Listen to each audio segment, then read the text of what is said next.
बिस्मिल्लाहिर्रहमानिर्रहीम, अस्सलामुअलैकुम। 24/9 में खुशामदीद। मैं हूँ आपके साथ सीमल हाशमी। अस्सलाम वालेकुम और मैं हूँ अबू ज़र मौसम। Very good morning to Seemal and all of you. आप उम्मीद है कि आपका वीकेंड जो है बड़ा ज़बरदस्त गुजरा होगा। और चूँकि ये बात की जा रही है कि जैसे जैसे ईद करीब आ रही है तो इस मैसेज को हमारा भी फ़र्ज़ है कि हम आप तक पहुँचाएँ। और जैसे कि हुकूमत की भी कोशिश है कि ये ज़रूर इस पर इम्प्लीमेंट करवाया जाए। और ये है कि जैसे जैसे ईद करीब आए आप इस बात को समझ लें कि आपने घरों से बाहर नहीं निकलना, बिला ज़रूरत SOP को फॉलो करें। और जो रिश्तेदारों को मिलना, दोस्तों को मिलना, प्लीज़ प्लीज़ प्लीज़ इस दफ़ा जैसे कि छोटी ईद पे आपने किया ईद उल फितर पे, उस तरह से नहीं करना। और जो मेरी तरह खांसी कर रहा है उससे 10 फुट के फासले पर रहना है। ज़रूरी है, ये बड़ा ज़रूरी है। बट एनीवेज जी, मैं पानी पी रही थी, इस वजह से एकदम से पानी ही फंस गया मेरे गले में। बट एनीवेज अबू ज़र बिल्कुल ठीक कह रहे हैं, ये SOPs फॉलो करना अब समझ लें कि आपका फ़र्ज़ है, इसके अलावा गुजारा नहीं है। मास्क का इस्तेमाल आपने लाजमी करना है, हाथ बार बार धोने हैं। Although there is a good news कि हमारे केसेस जो हैं उसका ग्राफ बहुत डाउन जा रहा है। अब जो केसेस पॉजिटिव आ रहे हैं उनकी नंबरिंग जो है, जो आपकी ऑफिशियल वेबसाइट पर भी शो की गई है, कंट्रोल एंड कमांड सेंटर की तरफ से भी आपको बताई जा रही है, वो खासी कम हो गई है। यानी कि स्मार्ट लॉकडाउन एक तो असर कर रहा है, दूसरा लोग SOPs को फॉलो कर रहे हैं। मैं हमेशा लोगों को भी क्रेडिट देती हूँ कि लोग इस चीज़ को सीरियस ले रहे हैं। और मुझे खुशी होती है जब मैं बाहर देखती हूँ बाज़ारों में, सड़कों पर लोगों ने मास्क पहने हैं। बट एक बड़ी परसेंटेज अभी भी ऐसी है जो मास्क का इस्तेमाल नहीं कर रही, जो कोरोना की जितने भी SOPs हैं उनको फॉलो नहीं कर रही। तो खुदारा ऐसा मत करें, ख़ास तौर पर ईद ये वाली सादगी से मनाएं, इसको फेस्टिविटी के तौर पर मत मनाएं। क्योंकि अक्सर अबू ज़र ऐसे होता है कि बड़ी ईद पे दावतें चल रही होती हैं, बारबेक्यूज़ चल रहे होते हैं, एक दफ़ा छोड़ देंगे तो कुछ नहीं हो जाए। बिल्कुल इस तरह से दावतें सिर्फ बड़ी ईद पर नहीं, जिस तरह छोटी ईद पे हुआ है। आपको याद होगा कि छोटी ईद से पहले, मतलब ईद उल फितर से पहले हमारे यहाँ पर केसेस बहुत ज़्यादा लिमिटेड थे, इस तरह से इंक्रीज उनमें नहीं हो रहा था। जैसी छोटी ईद गुजरी और बाज़ारों पर रश देखा, उसके बाद मिलने मिलाने में हमने कोई कमी नहीं देखी। इसके बाद हुआ क्या कि एकदम जो है वो बहुत ज़्यादा ग्राफ ऊपर चला गया। और उसी की वजह से ये अब डिसाइड किया गया है कि इस दफ़ा शायद ये हुकूमत डिसाइड कर ले कि 25 जुलाई से लॉकडाउन, मुकम्मल लॉकडाउन कर दिया जाए और ईद तक वो कैरी रहे, ताकि जो शॉपिंग्स और घूमना फिरना आपका उसको थोड़ा सा लिमिटेड करने की कोशिश है। और उसकी वजह सिर्फ यही है कि केसेस जिस तरह से लॉकडाउन हुआ, स्मार्ट लॉकडाउन हुआ, कम हुए, दैट मीन्स कि इससे फ़र्क पड़ता है। इसीलिए अब ये कोशिश की जा रही है। एनीवेज आप उम्मीद करते हैं कि आप भी इस चीज़ को समझ चुके होंगे अब तक कि कितना ज़रूरी है। जैसे ही हमने देखा सीमल कि हमारे जानने वालों में जब कोरोना केसेस आ गए, हमारे जानने वालों में अमवात हुई, तो फिर हमें इस बात की ज़्यादा रियलाइजेशन हुई कि ये कितना सीरियस मैटर है। जब दूसरे मुल्कों में था हम उसको इतना सीरियस नहीं ले रहे थे, जब दूसरे शहरों में था या फिर दूर दराज लोगों में था हम उसको इतना सीरियस नहीं लेते, हम इसको मान ही नहीं रहे थे। हम ये समझ ही नहीं रहे थे कि कोरोना है। बट जो लोग ये कहते हैं ना कि अल्हम्दुलिल्लाह पाकिस्तान में अमवात की शरह बहुत कम रही, although I agree with the part कि बाकी दुनिया के कंपैरिजन में बहुत कम रही, लेकिन जितने लोग भी कोरोना की वजह से इस दुनिया से चले गए हैं, ज़रा उनकी फैमिली से जाकर पूछें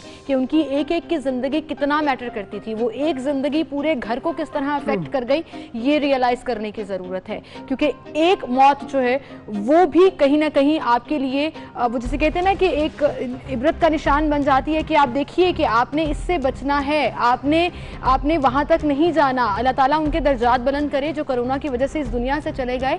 लेकिन आप अगर SOP और एहतियात का दामन पकड़े रखेंगे तो आप इससे बच कर रहेंगे। बिल्कुल, तो ये बड़ा ज़रूरी है। पूरी दुनिया में जैसे अमवात हुई हैं, हर एक की ज़िंदगी बड़ी इंपॉर्टेंट है। पूरी दुनिया में कोशिशें की जा रही हैं कि इसको जल्द से जल्द जो है इस पर काबू पाया जाए। वैक्सीन भी जब तक नहीं आती है तब तक ये मामला चलता रहेगा। तो उम्मीद करते हैं, दुआ करते हैं कि वैक्सीन आ जाए और हम जो है दोबारा से वहीं पर वापस आ जाएँ जैसे ज़िंदगी पहले थी, शायद दिसंबर तक। बिल्कुल सही। इसी के साथ हम आज की टॉप स्टोरीज की तरफ चलते हैं।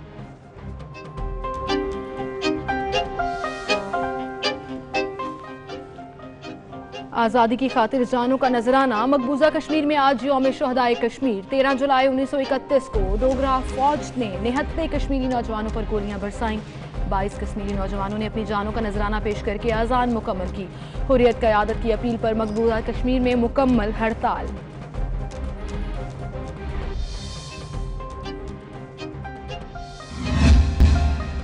भारतीय फौज की तरफ से 24 घंटों के दौरान दूसरी बार सीज फायर की खिलाफ वर्जी। रकचकरी के बाद खोयरट्टा सेक्टर में भी बिला इश्तियाल फायरिंग। 11 साला बच्ची और खातून समेत 5 अफराद जख्मी। पाक फौज की भरपूर जवाबी कार्रवाई से दुश्मन के मोर्चे खामोश।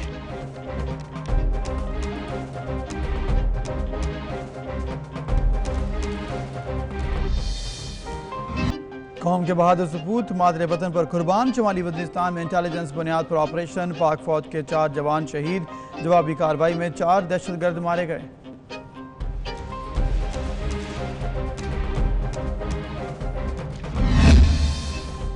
तहरीक इंसाफ और पीपल्स पार्टी के एक दूसरे पर लफ्जी वार, सईद गनी के सदर गवर्नर सिंध और अली जैदी पर इल्जामात। कहा पीटीआई रहनुमाओं ने अहम कमेटी को पार्टी में शामिल करने की कोशिश की। हबीब जान और इमरान खान की 2011 में फोन पर बात हुई। हबीब जान ने तस्दीक की, पीटीआई के जलसे में अमन कमेटी ने कामयाबी दी। मजीद कहा खदशा है हलीम आदिल शेख को नैब से क्लीन चिट मिल जाएगी। कहर की गर्मी में खेतों में हल चलाना हुआ आसान। सेकंड के 2 भाइयों ने एक कंडीशनड ट्रैक्टर तैयार करने वाले 2 भाई बनेंगे 24/9 के मेहमान।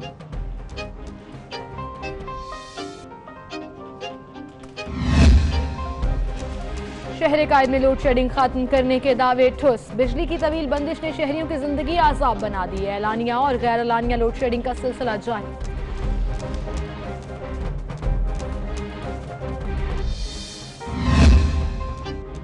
एंडी गट्स, शोबिस के सितारों की तस्वीर बनाने वाले फोटोग्राफर के 30 साला करियर की यादें।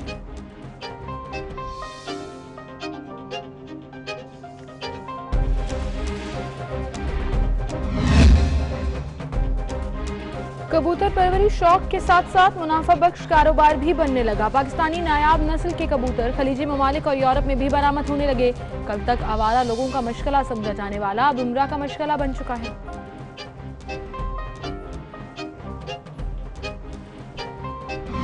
नज़्म आओ बने इंसान के शायर मुनीम नवाज आज बनेंगे 24/9 के मेहमान।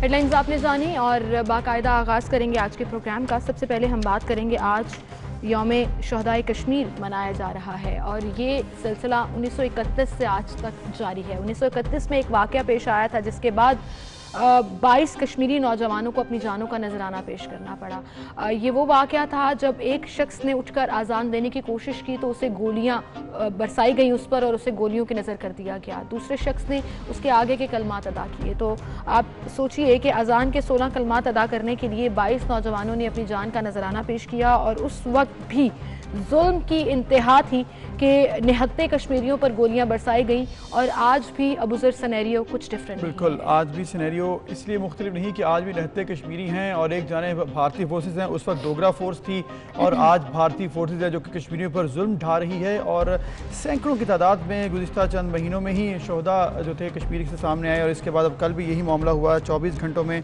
शोहदा की तादाद 5 हो चुकी है। तो होता क्या है, बुरहान वानी हर रोज़ एक नया बुरहान वानी वहाँ पर क्यों पैदा होता है, ये भी सोचना होगा भारत को, क्योंकि वहाँ पर जो आज़ादी कश्मीर की जंग है वो इसलिए जारी है क्योंकि वहाँ पर तकरीबन अब 1 साल होने वाला है। अगले महीने 5 अगस्त को जब से कश्मीर में जो किया गया 1 साल होने वाला है, किस तरह से वहाँ पर जुल्म ढाए जा रहे हैं। बिल्कुल कर्फ्यू है, लॉकडाउन है, वहाँ पर ज़िंदगी ख़त्म कर दी गई, ना पढ़ने दिया जा रहा है, ना अस्पतालों में वहाँ पर मेडिसिन मिल रही है, ना अस्पतालों में इलाज हो रहा है, ना आपको कारोबार करने दिया जाता है। जिस तरह से आप सोचें कि हम लोग सिर्फ 2 हफ्ते 3 हफ्ते के लिए लॉकडाउन में थे तो हमारी क्या यहाँ पर सिचुएशन थी, और आप सोचें कि 1 साल होने को है लेकिन पूरी दुनिया वहाँ पर खामोश है। अगर पूरी दुनिया खामोश है तो ऑब्वियसली कश्मीरी तो खामोश नहीं रहेंगे, वो तो अपने हक के लिए अपनी जंग जारी रखेंगे और यही एक कड़ी है जिसके लिए हमें उनका हर फोरम पर साथ देना होगा, चाहे वो हमारे इंडिविजुअल लेवल पे हो या फिर गवर्नमेंट लेवल पे हो। हमें कश्मीरियों के लिए जो है आवाज़ बुलंद ज़रूर करनी होगी। बिल्कुल, आप देखिए अबूज़र के कश्मीरी कितने सालों से अपनी आज़ादी के जद्दोजहद के लिए लड़ रहे हैं और पाकिस्तानी हमेशा कश्मीरियों के साथ खड़े हैं। ऐसा नहीं है कि हम खामोश हैं या हम खामोश हो जाएंगे। हम हमेशा कश्मीरी भाइयों का साथ देते रहेंगे चाहे सिचुएशन कुछ भी हो। अब मकबूजा कश्मीर में आग और खून की होली इस वक्त जारी है। शायद ये अक़वाम मुत्तहिदा से लेकर किसी भी अमन का दावा करने वाले, किसी भी इंसानियत की बात करने वाले मुल्क के लिए एक बहुत बड़ा तमाचा है कि वो इस पर खामोश है। बच्चे भूख से मर रहे हैं, बच्चों के ऊपर गोलियां बरसाई जा रही हैं, ख़वातीन की इज्जतों को किस तरह से पामाल किया जा रहा है, किस तरह से नौजवान बेटे माएँ जो हैं वो अपनी अल्लाह के सुपुर्द कर रही हैं इस पूरी आज़ादी की जद्दोजहद में।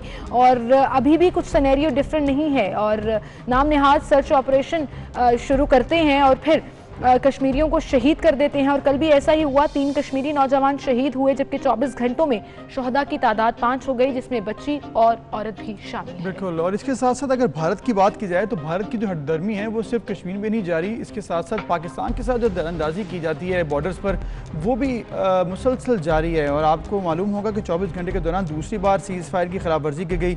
रख चक्री के बाद खोईरटा सेक्टर में भी बिलाश्तियाल फायरिंग की गई और इसके नतीजे में पाकिस्तानी जो शहरी हैं उनका नुकसान हुआ और 5 अफराद ज़ख्मी भी हुए हैं।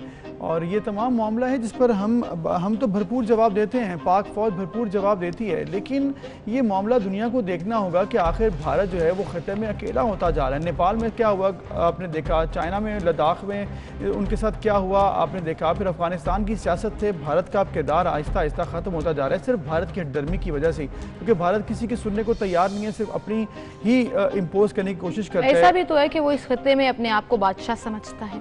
बिल्कुल, बादशाह शायद समझता होगा, लेकिन कोई और उसको नहीं समझता। और यही उसकी प्रूफ सामने आ रहा है कि पूरे रीजन में आप देखें कि किस तरह से भारत जो कोशिश करता था कि पाकिस्तान को आइसोलेट करे, लेकिन आहिस्ता आहिस्ता अल्हम्दुलिल्लाह पाकिस्तान जो है वो इमर्ज हो रहा है पूरी दुनिया में एक राइजिंग इकॉनमी के तौर पे।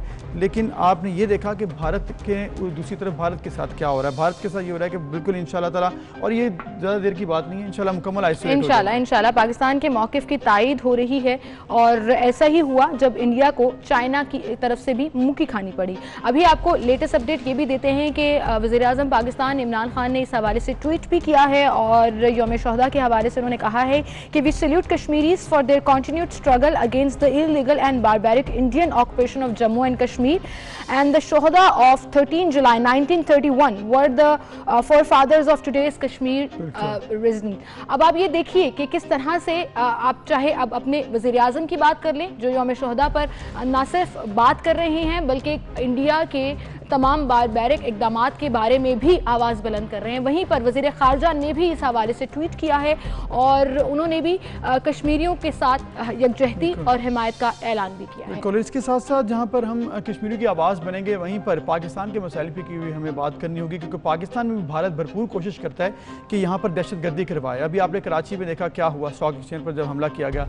इसके साथ साथ बलोचिस्तान में भारत क्या कर रहा है वो भी आपने देखा है। इसके अलावा भारत बहुत से ऐसे पाकिस्तान में जो इश्तियाल अंगेज़ी करते हैं उनको सपोर्ट करता है। गुज़िश्ता रोज़ भी दहशतगर्दों के पीछे ऑब्वियसली जहाँ जहाँ पर भी होता है ये भारत ही होता है। और गुज़िश्ता रोज़ भी यही हुआ कि शुमाली वज़ीरिस्तान में जब दहशतगर्दों का मुकाबला करी थी हमारी फोर्स, तो 4 जवान जहाँ पर शहीद हुए हैं वहीं पर 4 दहशतगर्द भी जहन्नम हासिल किए हमारी फोर्सेज ने। और इंशाल्लाह ये जंग जो है जब तक पाकिस्तान में आखिरी दहशतगर्द नहीं रह जाता तब तक जारी रहेगी। बिल्कुल, इसी हवाले से हम बात करेंगे। डिफेंस ब्रिगेडियर लियाकत अली तूर साहब हमारे साथ मौजूद हैं, उन्हें हम खुशामदीद कहेंगे। अस्सलाम वालेकुम ब्रिगेडियर साहब।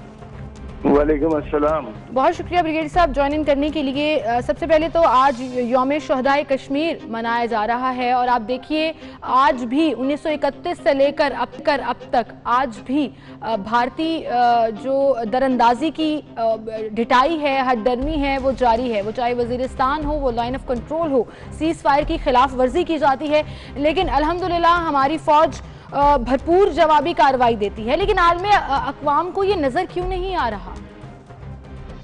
बिस्मिल्लाहिर्रहमानिर्रहीम।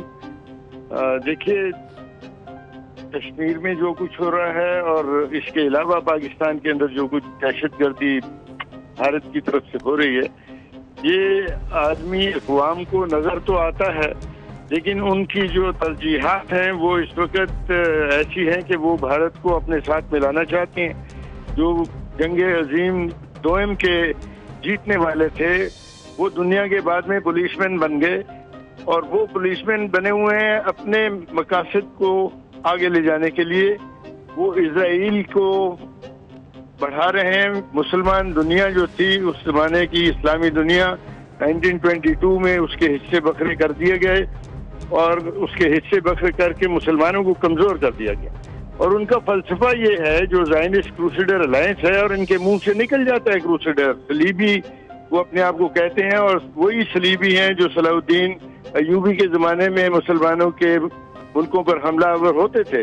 और अब ये क्रूसेडर ज़ायनिस्ट अलायंस है जिसके अंदर हिंदुत्व शामिल हो गया और वो पाकिस्तान के उनका मकसद है। उनको पाकिस्तान नज़र आता है एक अपने लिए एक चैलेंज और उनको पाकिस्तान के जरिए निशत सानिया इस्लामी दुनिया की नजर आती है और पाकिस्तान न्यूक्लियर पावर बन चुका है।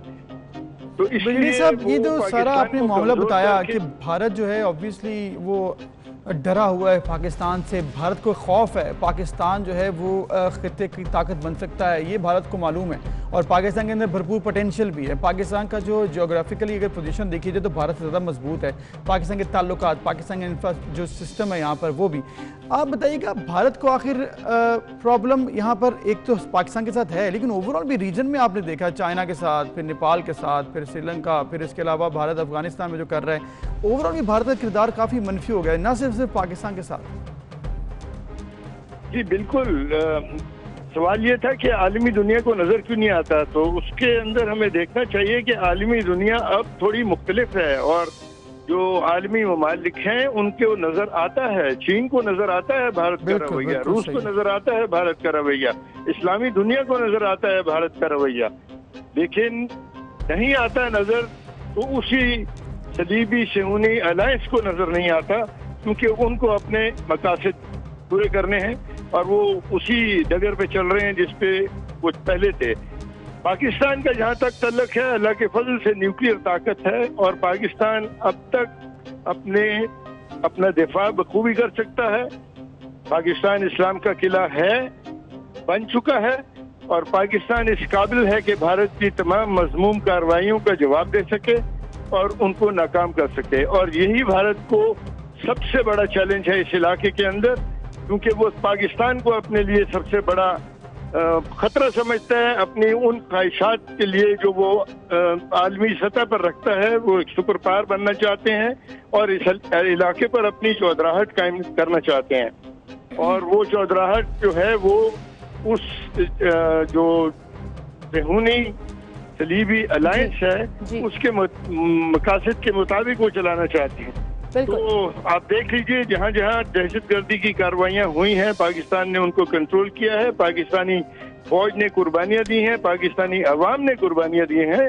70,000 से जायद जानों का नजराना पेश किया गया है इस पाकिस्तान को कायम रखने के लिए और इस पाकिस्तान को सरबुलंद रखने के लिए।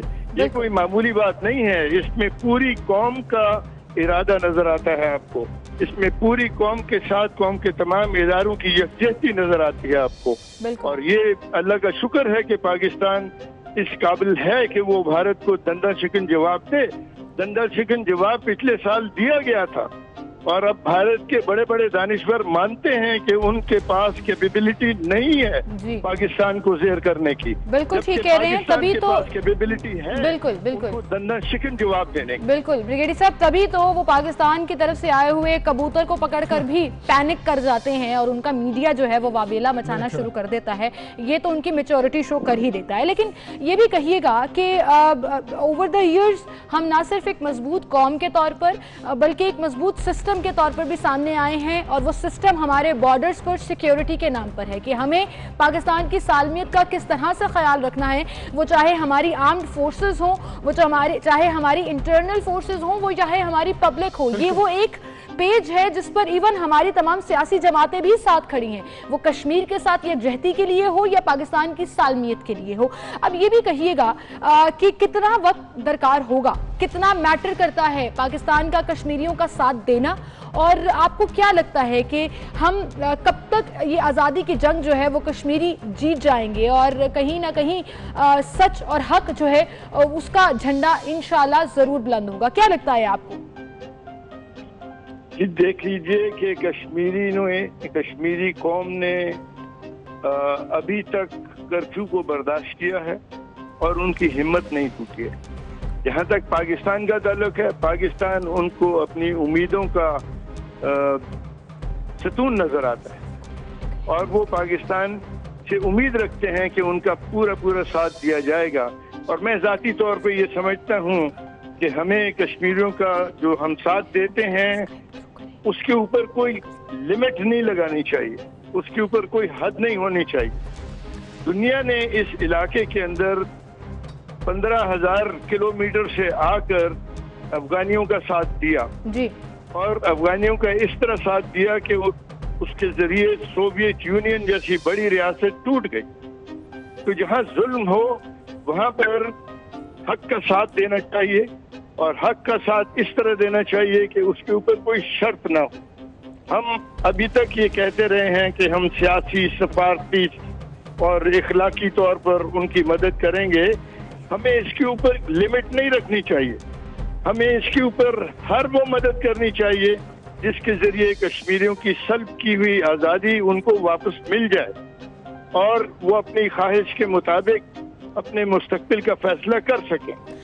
ठीक है तूर साहब, आपने वजह फरमाया, बात आपकी बिल्कुल ठीक है कि ये तो होना है एक दिन, इंशाल्लाह आज नहीं तो अगले साल, नहीं तो किसी साल तो ये हो जाएगा कि कश्मीरियों को इंशाल्लाह ताला आज़ादी मिल जाएगी। इसके अलावा एक और मामला है जो कि हमें देखना होगा, दरानंदाजी का। लाइन ऑफ कंट्रोल में जो भारत करता है, आपने देखा गुज़िश्ता 24 घंटे में भी रक्त चक्री के बाद कोयराटा सेक्टर में भी इसी तरह से किया गया, भारत की जाने से बिला इस्तेमाल फायरिंग की जाती है और मामूल है, ये पूरा साल ये मामूल है। इसके पीछे आप क्या देखते हैं रीज़न कि इस तरह से क्यों? क्योंकि पाकिस्तान की तरफ से तो कभी ऐसी नहीं पहल की गई। फिर जिस तरह से पाकिस्तान भरपूर जवाब देता है, वो भी पाकिस्तान ऑन रिकॉर्ड ले आता है यूएन के पास। इस पर क्या कहेंगे? असल बात यह है कि भारत को खुद खौफ है टूट जाने का। भारत के अंदर 20 से ज्यादा तहरीकें, मुसल्लह तहरीकें चल रही हैं भारत से अलहदगी के लिए, और उसकी वजह भारत का हिंदुत्ववाद फलसफा है और भारत का दूसरी अक़लियतों के साथ, अपनी तमाम अक़लियतों के साथ इंतहाई मुआंदाना और दुश्मनाना रवैया है, और जिसको तज़हीक आमेज़ भी कहा जाता है। तो इस सूरत हाल के अंदर भारत को चाहे, उनकी ये ख्वाहिश है कि कोई ऐसा मौका मिले जिससे तमाम अपने हमसायों को वो परेशान रखे और खुद बिल्कुल। लेकिन दूसरा, भारत की जो मर्जी ख्वाहिश हो, हम हिम्मत भी रखते हैं और अज़्म भी रखते हैं भरपूर जवाबी कार्रवाई देने का, और जो दरअंदाजी की कोशिश करेगा उसका मुंह तोड़ने का भी। और ये बात हर लेवल पर, हर जगह पर की जाती है कि पाकिस्तान इतनी हिम्मत और हौसला रखता है कि वो अपनी हिफाजत खुद कर सकता है। बिल्कुल, बहुत शुक्रिया ब्रिगेडियर तूर साहब, आप हमारे साथ मौजूद थे। अभी हम एक ब्रेक लेते हैं, फिर मिलेंगे।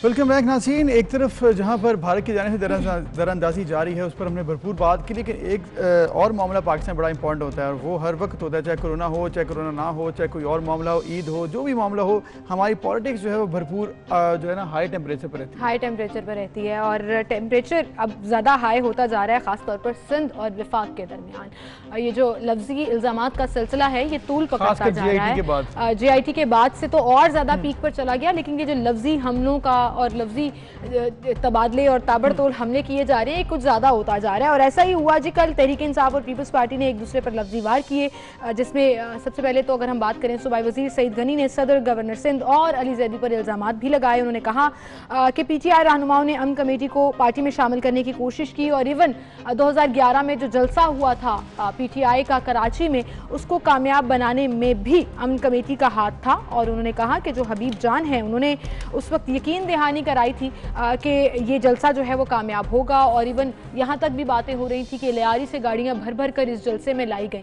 अब ये तो कहना है सईद गनी साहब का और सिंध का इसमें पॉइंट ऑफ व्यू है, लेकिन ये मामला तूल पकड़ा जब हलीम आदिल शेख के खिलाफ एक रेफरेंस जो है वो चल रहा है और उनको नोटिफिकेशन और बाकायदा नोटिस भी गया है, जिस पर सबसे पहले तो ये वावेला मचाया गया कि उन्हें हिरासत में क्यों नहीं लिया गया। शायद इसलिए नहीं लिया गया क्योंकि वो अपोजिशन में नहीं है, लेकिन बहरहाल इसी तरह से सिलसिला शुरू होता है और ये एक सिस्टम है कि पहले नोटिस भिजवाया जाता है, जवाब मांगा जाता है, उसके बाद इन्वेस्टिगेशन शुरू की जाती है। हलीम आदिल शेख का मामला तो खैर नैब ने देखना है, वो जो भी मामला डिसाइड होता है कोर्ट्स करेंगी, लेकिन दूसरा मामला ये जो 2011 के इलेक्शन वाली बात है ना, कि उस दौरान जब जलसा हुआ, सपोर्ट हुआ और इसके साथ अमन कमेटी को साथ मिलाने की कोशिश की गई, ये 9 साल बाद जो चीज़ें याद आती हैं ना पाकिस्तान में, वो बड़ी इंपॉर्टेंट चीज़ है। जैसे अली ज़ैदी साहब को 3 साल बाद जाकर याद आया कि उनके पास ओरिजिनल JIT है, जो मोटरसाइकिल पर कोई खाकी लिफाफे में उनको देकर गया था। कहते मैं वेट कर रहा था, उन्होंने ये, हम तो वैसे सोच रहे थे शायद ये वजह होगी, उन्होंने ऑन रिकॉर्ड ही कह दिया कि मैं सोच रहा था, देख रहा था, पहले ये दे देते हैं अपनी JIT, उसके बाद मैं अपनी वाली जो है ना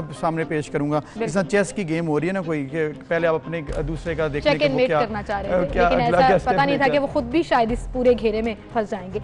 एनीवेज जी, इस पर हम बात करेंगे। हमारे साथ सीनियर तरीन तज्जियाकार सलीम बुखारी साहब मौजूद हैं, उन्हें हम खुशामदीद कहेंगे। अस्सलाम वालेकुम बुखारी साहब। जी वालेकुम अस्सलाम। बहुत शुक्रिया बुखारी साहब ज्वाइन इन करने के लिए। सर कहिएगा, ये जो टसल चल रही है, लफ्जी वार चल रहे हैं तहरीक इंसाफ और पीपल्स पार्टी में, ऐसा लग रहा है कि ये फेडरल और प्रोविंशियल गवर्नमेंट का आपस में कुछ टसल है जो सॉर्ट आउट नहीं हो पा रही। अब कल जो इल्जामात लगाए सूबाई वजीर सईद गनी ने और उनके जवाब में फिर ऑब्वियसली पीटीआई वाले लोग भी बोले, क्या कहेंगे आप इस पूरे मामले पर? देखिए, सिंध और वफाक की ये लड़ाई पहले दिन से ही जारी है। अगर आपको याद हो, वफाक की तरफ से बहुत सी कोशिशें की गई वहाँ पीपल्स पार्टी की हुकूमत को खत्म करने की। पहले सबसे बात हुई कि गवर्नर राज लगा दिया जाए वहाँ पर और पीपल्स पार्टी की हुकूमत को फारग किया जाए वहाँ से। तो उसके बाद दूसरी चीज सामने ये आई कि नहीं जी, आर्टिकल 149 के तहत वफाक जो है वो किसी भी सूबाई हुकूमत को बदल सकता है। तो उसके बाद जीडीए के साथ इत्तेहाद बना, इसको यानी प्रोविंशियल असेंबली के अंदर इनको वोट आउट किया जाए। फिर उसके बाद कहा गया कि एक पीपल्स पार्टी में फॉरवर्ड ब्लॉक बन रहा है। तो पहले ही दिन से वफाक ने महाजराइश का आगाज जो है वो सिंध के साथ कर रखा है। बेपनाह मिसालें और इस हवाले से दी जा सकती हैं जी। अभी हालिया जो JIT आने के बाद जो नया एक फसाद शुरू हुआ है उसके बारे में भी बहुत सारी बातें की जा सकती हैं। पहली बात तो यह है कि एक ऐसी JIT जो हुकूमत सिंध ने अपनी जिम्मेदारी के साथ जारी की है और जिसके ऊपर उन तमाम अफराद के दस्तखत हैं जो उस कमेटी के मेंबर थे जिन्होंने JIT बनाई है। और एक जैदी साहब की JIT है जिसके ऊपर सिर्फ 4 अफराद के दस्तखत हैं। मुझे हैरत है इस बात पे कि जब तमाम वो 4 अफराद जिन्होंने साइन किए हुए हैं जो JIT जैदी साहब के पास है और उन्हीं 4 अफराद ने उस JIT को भी दस्तखत किया हुआ है जो सिंध हुकूमत ने जारी की है।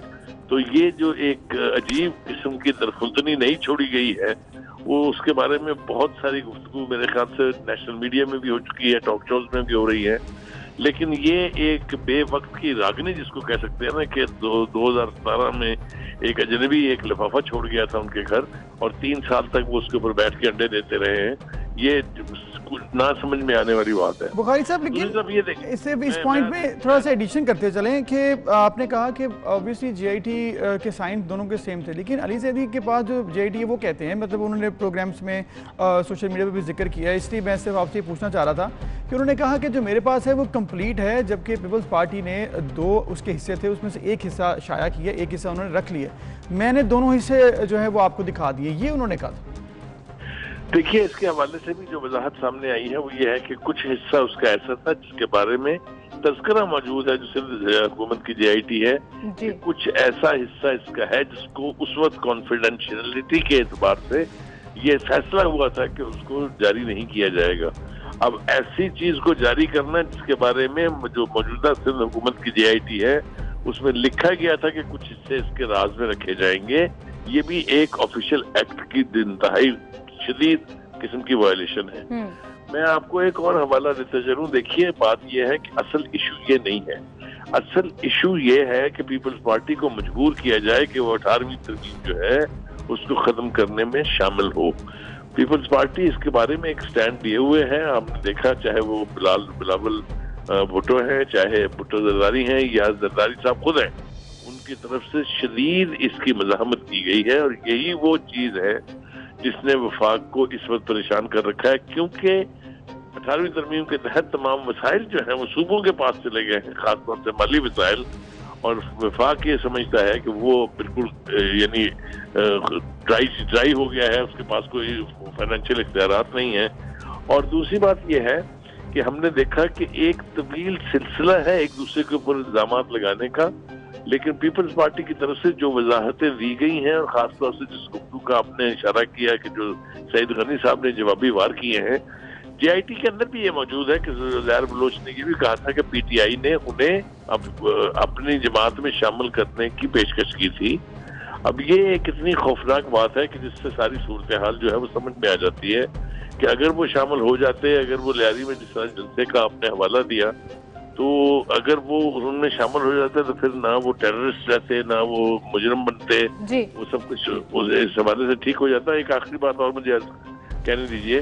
देखिए, 18वीं तरमीम जो है ये आइन का हिस्सा है, इत्तेफाक राय से ये मंजूर हुआ था जी। अगर इसको छेड़ा गया तो इसकी खौफनाकियों के बारे में बुखारी साहब यहीं पर आपसे 18वीं तरमीम की बात करनी थी कि इसको छेड़ा गया, यानी कि क्या आइन को छेड़ना क्या हो जाता है? आइन को छेड़ना एक आइनी आपका हक है, 2/3 मेजॉरिटी हो किसी भी पार्टी की, किसी भी हुकूमत की, तो वो उसमें अगर चेंजेस लेके आती है तो इसमें इस तरह क्या इशू है कि मतलब अगर आपको लगता है उस पर बहस हो, 18वीं तरमीम में चेंजेस आ जाएं, मतलब इसमें आइन को छेड़ने से क्या इशू हो सकता है? क्योंकि आपने 2/3 मेजॉरिटी लेनी, ये भी आइन में ही है ना।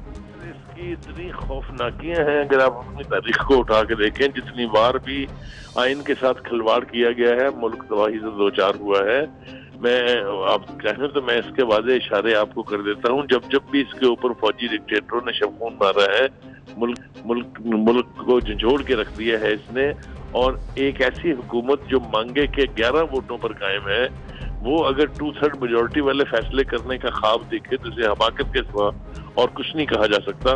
तो एक तो ये कि उन्हें मालूम है अच्छी तरह से कि वो कोई कानून जो है वो पास नहीं कर सकते असेंबली के अंदर। आज तक आप देख लीजिए 2 साल हो गए हैं, कोई एक अहम कानून साजी अगर पार्लियामेंट ने की हो तो यही बात है ना बुखारी साहब, 2/3 मेजॉरिटी ना उनके पास है ना वो ये कर सकेंगे, लेकिन वो सिर्फ सियासी बयानात की हद तक इस मामले को हवा देना चाहते हैं। तो आई थिंक वो हवा फिर देते रहें, क्योंकि जब तक 2/3 मेजॉरिटी नहीं होगी ना तो आइन में तब्दीली हो सकेगी और ना ही ये हुकूमत ऐसी कोशिश भी कर सकेगी। ये बात तो तय है।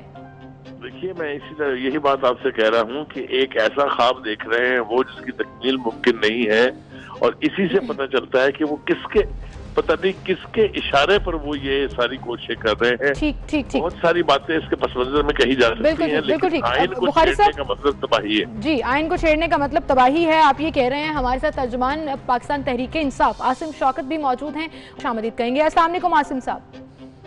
जी, बहुत शुक्रिया आसिम साहब तशरीफ आवरी के लिए। और ये कहिएगा कि अभी जो मामला चल रहा है सिंध और वफाक में, उसमें वफाकी हुकूमत की तरफ से जो भी बातें की जा रही हैं, सिंध की तरफ से लफ्जी वार किए जा रहे हैं, जवाब भी दिया जा रहा है, फिर वफाक की तरफ से भी जवाब दिया जा रहा है, वो चाहे अली जैदी हैं या चाहे जो भी हैं, उधर से सईद गनी साहब बात करते हैं। अब इस ओवरऑल सिनेरियो में अभी सलीम बुखारी साहब भी कह रहे थे कि वफाक असल में ये चाहती है कि 18th अमेंडमेंट के ऊपर तब्दीली की जाए, आइन में तब्दीली की जाए। आप क्या कहेंगे पाकिस्तान तहरीक इंसाफ का? आप बताइएगा क्या मौक़िफ़ है। बहुत शुक्रिया सिमल और अबू बकर आपका। अभी मैं सलीम बुखारी साहब को सुन रहा था उसमें, और बड़े ही मोहतरम है, मैं तो इनका फैन हूँ, उनको सुन के सीखा भी है, लेकिन विद ड्यू रिस्पेक्ट बिल्कुल इख्तिलाफ करूंगा उनके इस व्यू पॉइंट से कि आइन को छेड़ने से जो उन्होंने तबाहकारियां बयान की। देखें, मैं बुनियादी तौर पर ये समझता हूँ कि 18वीं तरमीम में काफ़ी चीज़ें चेंज हुई, उनमें कुछ चीज़ों का बड़ा नुकसान हो गया। फॉर एग्जांपल, आपकी एजुकेशन और हेल्थ जो है वो सूबे के पास चली गई और सूबे बिल्कुल बेनियाद हो गए। जो उन्होंने सत्यानाश किया है तालीम का और सेहत का, उसमें फेडरल वालों के पास ना पैसे रह जाते हैं ना इख्तियार रह जाता है, और फिर अनफॉर्चुनेटली नुकसान जो है वो अवाम को उठाना पड़ता है। इसी तरह देखिए, इख्तियार को 18वीं तरमीम में ट्रांसफर कर दिया गया सेंटर से सूबों के पास, और जब सूबों से आगे डिस्ट्रिक्ट को, बल्दियात को ट्रांसफर करना था तो सूबे बिल्कुल खामोश हो गए, वहां पर रोक दिया। इसके अलावा इतनी बेशुमार टैक्सेशन है जो सूबों ने अपने पास रख ली और आगे अवाम तक वो डिलीवर नहीं की।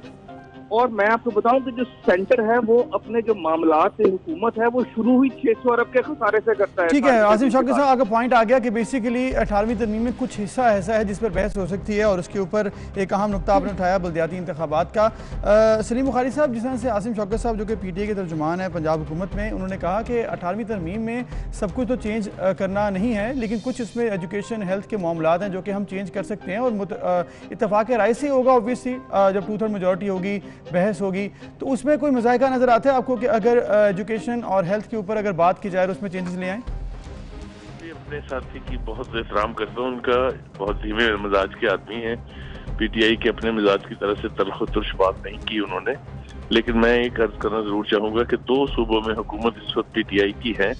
अगर सूबों के पास इतने इख्तियारात थे कि वो सो गए उसके ऊपर, तो फिर पंजाब और KPK का जवाब भी तो PTI को देना पड़ेगा कि वहां उन्होंने कौन सी दूध की नहरें बहा दी हैं एजुकेशन और सेहत के एतबार से।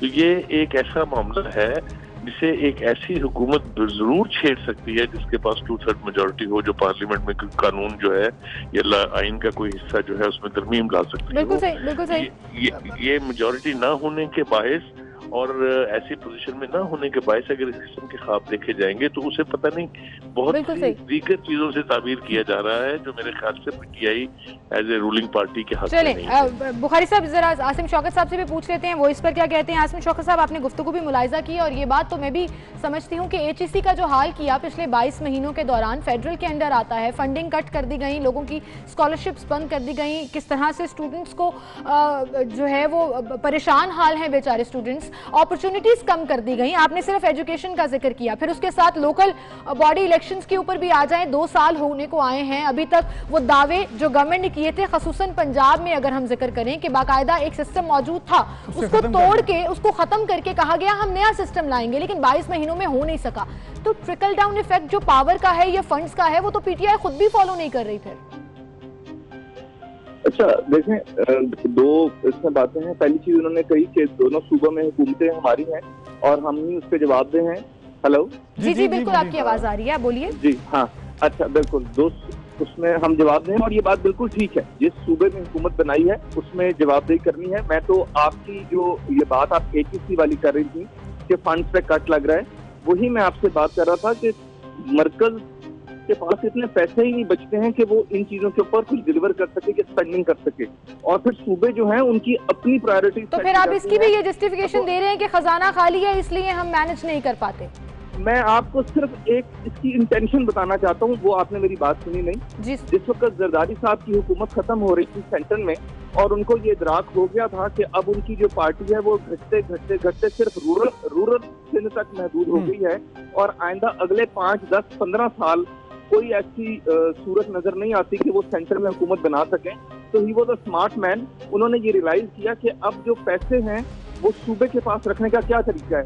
उसके बाद ये डिवाइस हुई 18th अमेंडमेंट और उनको ये समझ आ गई कि वो सूबे में तो हुकूमत बना सकते हैं लेकिन अब सेंटर में नहीं बना सकेंगे। तो उन्होंने बड़ी स्मार्टली ये मूव की। और आसिम साहब, आपने वो तो बात कर दी कि जो भी उन्होंने इंटेंशन थी उसकी, लेकिन वही बात है कि आपने फिर जो मुकम्मल उस पर अमल दरामद था, पंजाब में बलदियाती इंतखाबात भी नहीं करवाए और इसके बाद केपी में जो हालत है वो भी आपके सामने है। इख्तियारात तो थे ना आपके पास, पंजाब में भी और केपी में भी।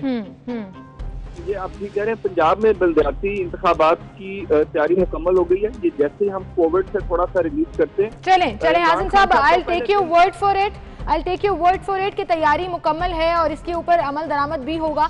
इस पर हम बात करेंगे किसी और दिन जब ये मुकम्मल टॉपिक रखेंगे, क्योंकि ये इटसेल्फ एक बड़ा इंपॉर्टेंट टॉपिक है कि लोकल बॉडी इलेक्शंस कितने इंपॉर्टेंट हैं और कितना अलमबरदार रही है पाकिस्तान तहरीक इंसाफ इस चीज़ की, लेकिन उस पर इम्प्लीमेंटेशन नहीं होता। वेल, आप दोनों का, बुखारी साहब आपका भी और आसिम साहब आपका भी बहुत शुक्रिया, आप हमारे साथ मौजूद। एक ब्रेक लेते।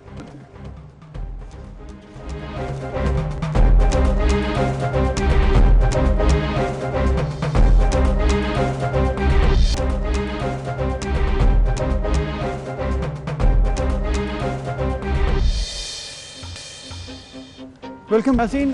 फोटोग्राफी जो है वो एक बहुत ही ज़बरदस्त शौक है और अगर आप उसको प्रोफेशनली लेके जाएं तो ऑब्वियसली वो उसके लिए आपको रिवॉर्डिंग भी है और आर्ट भी है। तो पाकिस्तान में तो बहुत बड़े बड़े फोटोग्राफर्स हमने देखे हैं, लेकिन ऑब्वियसली इंटरनेशनली अगर देखा जाए तो ये टैलेंट जो है वो और ज़्यादा आपके सामने आ सकता है। बिल्कुल, और ज़्यादा सामने आ सकता है। वो कहते हैं ना कि एक तस्वीर के पीछे पूरी कहानी होती है और बड़ी prim and proper perfect pictures तो हम हमेशा देखते ही हैं, लेकिन कैंडिड पिक्चर्स जो एक ट्रेंड भी चला था वो बड़ा एक इंटरेस्टिंग एलिमेंट होता है, और स्पेशली अगर वो हॉलीवुड सुपरस्टार्स का हो।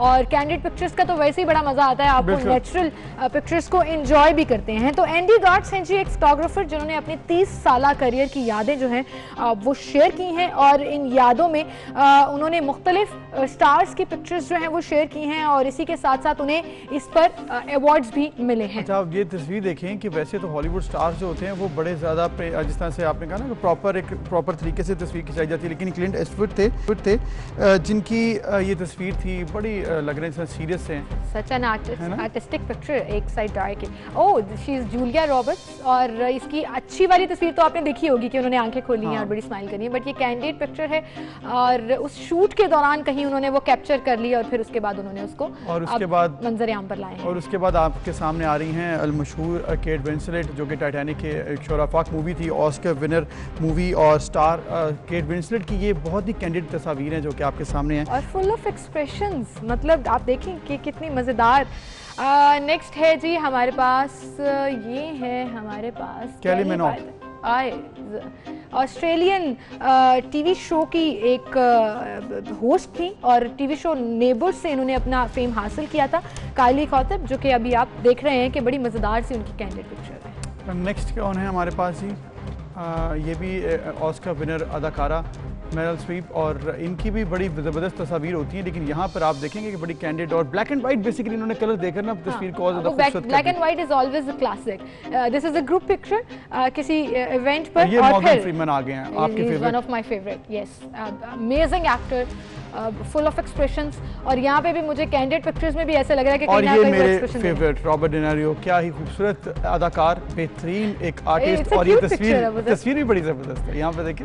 और ये है जी सैमुअल जैक्सन, जो आप तस्वीर देख रहे हैं, पूरा एक पिक्चर्स का कोलाज है विद डिफरेंट पिक्चर्स, और oh my God, I just love हर, इतनी मजेदार इनकी एक्टिंग होती है। स्कारलेट जोहानसन, जबरदस्त picture in black and white, she is actually known for black window, और वही उनकी ब्लैक एंड वाइट पिक्चर में नजर आ रहा है। बट हम चाहते तो इस पर बड़ी लंबी बात कर सकते, लेकिन हमारा टाइम खत्म हो चुका है, वरना एक एक पिक्चर पर हम डिटेल में बात करते हैं कि किस कदर खूबसूरत ये तस्वीर खींची। एनीवे आर्ट है, इसको हम सलाम पेश करते हैं, और इसी तरह ये उम्मीद करते हैं कि तस्वीर खींचते रहें। बिल्कुल, एक ब्रेक की तरफ चलते हैं, फिर हेडलाइंस जानिएगा, दोबारा हाजिर होंगे।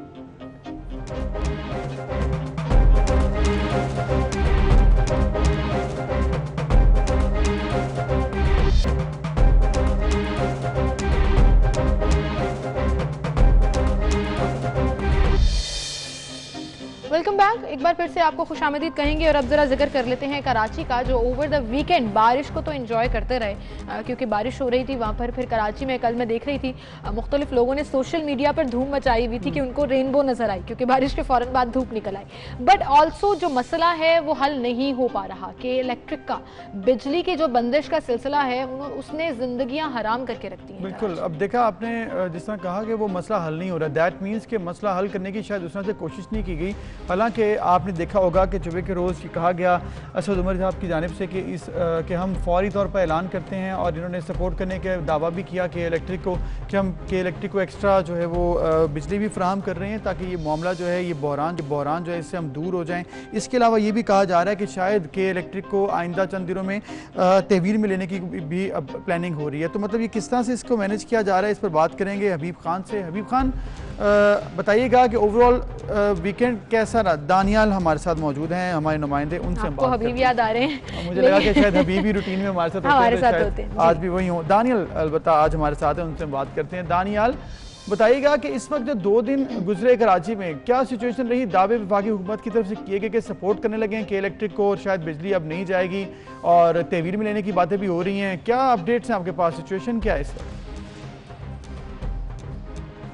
जी अबूज़र और सीमल, बहुत शुक्रिया आप लोगों का। शहर कायद की सूरत हाल ये है कि वफाकी हुकूमत की जानिब से के इलेक्ट्रिक के दफ्तर के सामने एक हफ्ते तक धरना दिया गया, जिसमें कराची के अवाम की आवाज़ वफाकी हुकूमत ने बुलंद की कि इलेक्ट्रिक के दफ्तर के बाहर सामने बैठ कर एहतजाज किया, लेकिन वो एहतजाज भी मुकम्मल तौर पर बेसूद जो है वो दिखाई दिया गया। जमात इस्लामी की जानिब से भी हफ्ते के रोज़ शारा फैसल के ऊपर एक बहुत बड़ा एहतजाज रिकॉर्ड कराया गया, धरना दिया गया जमात इस्लामी की जानिब से, जिसमें कराची को बिजली दो के नारे दर्ज थे। लेकिन इन तमाम तर एहतजाज, रैलियाँ, शहर के मुख्तलिफ मकामात पर लोड शेडिंग के सताए अवाम की जानिब से जो एहतजाज रिकॉर्ड कराए गए, उसके बावजूद भी के इलेक्ट्रिक की जो गफलत है, लापरवाही है, नाअहली है और बेहिसी है, उसके ऊपर कोई फ़र्क नहीं पड़ा। शहर के जो मसाफाती इलाके हैं, जिनमें Malik, Korangi, Orangi town, Liaquatabad, Surjani, Shah Faisal town, Kashmir colony, Qayyumabad, बेशतर कई ऐसे इलाके हैं जहां पर 10 घंटे से ज़ायद की गैर एलानिया लोड शेडिंग की जा रही है। अब तो गुज़िश्ता 1-2 दिन से कराची का जो मौसम है वो खुशगवार हुआ है। कहीं बूंदाबांदी हो रही है, कहीं हल्की बारिश हो रही है, कहीं सूरज की आंख मचोली का सिलसिला जारी है, लेकिन गर्मी की जो तपिश है वो बदस्तूर कायम है। और गर्मी की शिद्दत में, हब्स के मौसम में जो कराची के वासियों ने गुज़िश्ता अयाम गुजारे हैं वो इंतहाई अच्छा दानियाल, ये देखिएगा कि आपने अभी धरने का भी जिक्र कर दिया, प्रोटेस्ट का भी जिक्र कर दिया, पीटीआई के रहनुमा काफी इस पर बात भी कर रहे हैं। असद उमर साहब ने काफी दबंग ऐलान किया था कि इलेक्ट्रिक की परफॉर्मेंस के हवाले से कुछ फर्क नहीं पड़ा। उन्होंने कहा गैर एलानिया लोड शेडिंग नहीं होगी। आप अपना पर्सनल एक्सपीरियंस भी बताइएगा कि आपके घर में गैर एलानिया लोड शेडिंग हो रही है और एलानिया लोड शेडिंग का कितना दौरानी है? सीमल, गैर एलानिया लोड शेडिंग का दौरानिया इतना है कि घर वाले तंग आ चुके हैं इस गर्मी के मौसम में, और घर वाले अमूमन यही कहते हैं कि इलेक्ट्रिक के जो तर्जुमान हैं उनको कॉल करके कहा जाए कि कम से कम तुम मीडिया से वाबस्ता हो, तुम्हारे एरिया की तो लाइट बहाल की जाए, लेकिन कोई पुरसाने हाल नहीं है। हम तो दानियाल, आपके घर वाले आपको कहते होंगे तेरी भी नहीं सुनी जाती। बिल्कुल ऐसी नौबत जो है वो आन पहुंची है, और घर वालों को उम्मीदें होती हैं कि राब्ता करके आप जो है बिजली बहाल करा सकते हो। इलाके के जो जान पहचान वाले लोग भी होते हैं वो भी राब्ता करते हैं कि दानियाल भाई आप जरा कहें, आवाज़ को बुलंद की जाए। हम बारहा शिकायत करते हैं लेकिन उसके बावजूद तो दानियाल अपने घर वालों को वो मैसेज दिखाया करें ना, जब आप कंप्लेन करते हैं तो के इलेक्ट्रिक वाले बड़ा साफ सुथरा सा, बड़ा प्यारा सा मैसेज आपको भेज देते हैं, we are kindly sorting out the issue, आप थोड़ा पेशेंस रखें, इस टाइप का मैसेज आता है ना कि इलेक्ट्रिक का। बिल्कुल वही मैसेज आता है कि जो गुस्सा घर वालों का होता है वो उसमें किसी फीसद कमी आ जाती है, लेकिन जब लाइट नहीं आती, घंटों गायब रहती है, तो घर वालों की भी सुनना पड़ती है इस गर्मी के मौसम में। दानियाल, जिस तरह से आप बता रहे हैं कि घर वालों की भी सुनना पड़ती है, ऑब्वियसली परेशान है कराची वाले। गुज़िश्ता कई हफ्तों से ये मामला चल रहा है, कई सालों से। अलबत्ता अगर बात तो करनी चाहिए। हल क्या नज़र आ रहा है आपको? कोई मामला हो रहा है, कुछ नज़र आ रही है बात कि किस तरह से ये हल होगा? क्योंकि तहवील में लेने की बात भी की गई कि इलेक्ट्रिक को, क्या इज इट पॉसिबल? देखें अबू सर, हल तो यकीन जानिए कोई नज़र नहीं आ रहा अभी कि क्या हल होगा, लेकिन वफाकी हुकूमत, असद उमर जो रहनुमा है पाकिस्तान तहरीक इंसाफ के, उनकी जानिब से ये दावा किया गया कि कल से यानी कि जुम्मे को उन्होंने दावा किया कि हफ्ते से लाइट नहीं जाएगी, और दस्तूर वैसे ही जैसे पहले जा रही थी वैसे ही जा रही है। के इलेक्ट्रिक के हुकाम शायद सुनना ही नहीं चाहते किसी की भी बात, या उन्हें इस कदर खुली छूट दी हुई है कि उन्होंने कराची के बासियों की ज़िंदगी यजीरन बना रखी है। असद उमर की जानिब से ऐलान किया गया, दावा किया गया कि गैस एक्स्ट्रा फराहम की जा रही है के इलेक्ट्रिक को, ताकि वो सार्फिन को बिजली फराहम करते रहें। ना जाने अब गैस फराहम की गई वफाकी हुकूमत की जानिब से या नहीं की गई, लेकिन सिलसिला वही जूं का तूं है, सूरत हाल वैसी ही है। गैर एलानिया लोड शेडिंग का सिलसिला जारी है। ठीक है दानियाल, आपका बहुत शुक्रिया, आप हमारे साथ मौजूद थे। उम्मीद है और हम दुआ भी करते हैं कि लोड शेडिंग का ये मसला जो है जाए, खास तौर पर गैर एलानिया लोड शेडिंग का। चलो एलानिया पे तो आप मेंटली तौर पर प्रिपेयर होते हो, लेकिन अचानक जो बिजली चली जाती है और नहीं पता कब वापस आनी है, आई रियली होप कि ये मामला सॉर्ट आउट हो जाए। बिल्कुल। एनीवेज, एक मूविंग फॉरवर्ड, जिस तरह से आपको मालूम है कि पाकिस्तान में सर्वेस किए जाते हैं, सियासी सर्वेस भी होते हैं, कौन सी पॉलिटिकल पार्टी इस वक्त इन है, कौन सी नहीं है। इसी तरह गैलप सर्वे जो कि बड़ा मशहूर है ओवरऑल पाकिस्तान में, पूरी दुनिया में सर्वेस के लिए, उन्होंने एक सर्वे किया है जिसमें ये कहा गया है कि कोरोना की वजह से ये सिचुएशन आई कि मुआशर इतनी बदतरीन सूरत से गुजरी कि 73% पाकिस्तानियों ने पहले तो कहा सीमल के सिचुएशन जो है वो बेहतर होनी चाहिए, मईशत को दोबारा से खोला जाए, और साथ 21 लाख पाकिस्तानियों ने घरेलू सामान भी बेच दिया। बिल्कुल, दैट इज़ वेरी अनफॉर्चुनेट। लेकिन ये पूरा जो एक सिनेरियो है, ये उन्होंने कोविड सिनेरियो के हवाले से बताया कि इस पूरी टाइम के दौरान किस तरह से आम घरों में रहने वाले लोगों की पूरा बजट, उनकी पूरी मुआशी सूरत हाल जो है वो ख़राब है। गैलप ने पाकिस्तान में कोरोना वायरस के बायस लॉकडाउन की सूरत हाल की मईशत और आम आदमी पर पड़ने वाले असरात से मुतल्लिक सर्वे किया। सर्वे में इंकशाफ हुआ कि कोरोना लॉकडाउन के बायस खराब मुआशी सूरत हाल के दौरान गुज़िश्ता एक हफ्ते में पाकिस्तान के 21 लाख खानदानों को घर का सामान बेचकर जरूरतें पूरी करनी पड़ी। रिपोर्ट में बताया गया कि 16% पाकिस्तानियों ने इस दौरान दीगर ज़राए आमदनी तलाश किए ताकि खानदानों की बुनियादी जरूरियात पूरी कर सके। गैलप सर्वे कहता है कि 78% पाकिस्तानियों ने मुल्क में कारोबार खोलने की हिमायत की और लॉकडाउन में नरमी का तकाजा किया है, जबकि 14% की राय मुख्तलिफ है। सर्वे के मुताबिक 32% पाकिस्तानियों को कोविड-19 केसेस के सरकारी आदाद-ओ-शुमार पर भरोसा नहीं। 73% पाकिस्तानी समझते हैं कि उनकी सेहत उनकी अपनी जिम्मेदारी है। 24% का ख्याल है कि ये हुकूमत की जिम्मेदारी है। जी गैलप सर्वे की जो पूरी रिपोर्ट है वो तो हमने दिखाई आपको, और इस हवाले से आपको पता है बहुत से अहम लोगों ने ऑपोजिशन से ताल्लुक़ रखने वाले इसका रेफरेंस देते हुए ट्वीट भी किया है और इसको कहा है कि पाकिस्तानियों की अब ये हालत कर दी है इस पूरे सिस्टम ने, इस पूरी मैनेजमेंट में ऑफ दिस गवर्नमेंट, कि अब ये हाल पहुँच गया है कि सर्वाइव करने के लिए आपको। लेकिन इसमें एक चीज़ बड़ी इंपॉर्टेंट है जो कि पहले भी बात की कि मईशत को बेहतर करने के लिए लॉकडाउन खोलें, ये 73% लोगों ने कहा। यही बात गवर्नमेंट भी कर रही है कि लॉकडाउन आहिस्ता आहिस्ता खोलेंगे, क्योंकि पाकिस्तान की जो मईशत है वो ये लॉकडाउन खुल गया ना, अब स्मार्ट लॉकडाउन की तरफ चलेगा। जब प्रॉपर तरीके से कारोबार जो रह गए हैं वो भी खोले जाएं, क्योंकि जितने लोग अफेक्ट हुए हैं पूरी दुनिया में, पाकिस्तान की जो सियासत है या पाकिस्तान की जो गवर्नमेंट है या पाकिस्तान के जो मामलात हैं, आवाम है, वो ये बर्दाश्त नहीं कर सकती, क्योंकि यहाँ पर सपोर्ट सिस्टम उस तरह से नहीं है कि आपको यहाँ पर सोशल सिक्योरिटी मिले और यहाँ पर जो लोगों की नौकरियाँ चली जाएँ उनको सपोर्ट किया। बिल्कुल सही, लेकिन आप देखिए कि पोटेंशियल का अगर हम जिक्र करें तो पाकिस्तानियों में कम नहीं है, और ज़रूरत ईजाद की माँ है जी। हम हमेशा कुछ ना कुछ इन्वेंट कर लेते हैं, कुछ ना कुछ चीज़ें जो हैं वो बना लेते हैं अपनी ज़रूरत और सहूलत के मुताबिक। कभी कभी अबूज़र अगर हम घर पे छोटे मोटे लेवल पर करें तो उसको आम ज़बान में कहा जाता है जुगाड़ लगाना, कि अपनी ज़रूरत के मुताबिक चीज़ को मेंड कर लेना और चेंज कर लेना। और ऐसे ही ऑन अ लाइटर नोट कहा भी जाता है कि पाकिस्तान का हम वैसी बड़ी जुगाड़ हुआ है, लेकिन कुछ जुगाड़ जो हैं वो बड़े टेक्निकल तरीके से लगाए जाते हैं जिसका आउटकम और रिजल्ट इतना फिट होता है कि फिर आपकी बात भी होती है, आपकी वाह भी होती है। ऐसा ही हुआ है जी, हमारे दो ऐसे पाकिस्तानी नौजवान हैं जो फार्मर्स हैं, ट्रैक्टर ओन करते हैं, और इतनी गर्मी में ट्रैक्टर को चलाना अबूज़र बड़ा मुश्किल। तो फिर उन्होंने उसका हल भी तलाश किया। उन्होंने सोचा कि क्या करें, ट्रैक्टर को आसान करें, क्योंकि ये उनकी मजबूरी भी है कि ट्रैक्टर चलाना है। तो उन्होंने बना दिया इसको AC एयर कंडीशन। तो ये आप देखें, ये वो ट्रैक्टर है जिसको उन्होंने एक तो इसको बंद किया, कैबिन बना दिया, उसके बाद इसके अंदर AC भी लगाया, और ऑब्वियसली ये ऑपरेट भी हो रहा है ज़बरदस्त से। देखिए आप विंडोज भी बनाई गई है, AC के लिए सिस्टम भी बनाया गया है, ताकि वो पूरा छोटा सा केबिन जिसमें मतलब आपने अपनी आसानी के लिए कितना अच्छा किया। और ये ऐसी चीज़ है कि मेरे ख्याल में अगर ये वो इसको प्रोडक्शन में लेके आते हैं, इनको सपोर्ट करता है, तो ये पूरी दुनिया में पाकिस्तान का नाम रोशन हो सकता है कि ट्रैक्टर को भी आपने एयर कंडीशन बना दिया। तो हम उनको पूरी दुनिया में भी एंड ऑल्सो अपने इर्द गिर्द के लोगों को भी ये हेल्प कर सकते हैं, अपनी सर्विसेज प्रोवाइड कर सकते हैं, जिससे डेफिनेटली इनको तो फायदा होगा ही, लेकिन उन लोगों का भी फायदा होगा जो इतनी गर्मी में ट्रैक्टर चलाते हैं। तो आज हमारे साथ वो दोनों भाई मौजूद हैं, उन्हें हम खुशामदीद कहेंगे। हमारे साथ मोहम्मद नोमान और मोहम्मद शहराज हैं। अस्सलाम वालेकुम जी।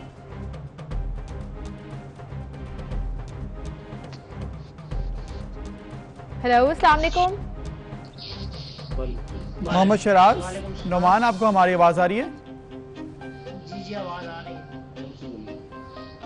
ठीक है, पहले तो आपको मुबारक हो, ज़बरदस्त आपने इनोवेशन की और अपनी आसानी भी की, और इसके अलावा जो आइडिया दिया वो भी बड़ा ज़बरदस्त है। ये आइडिया आया कैसे, इम्प्लीमेंट कैसे किया, इसको एग्जीक्यूट कैसे किया आपने?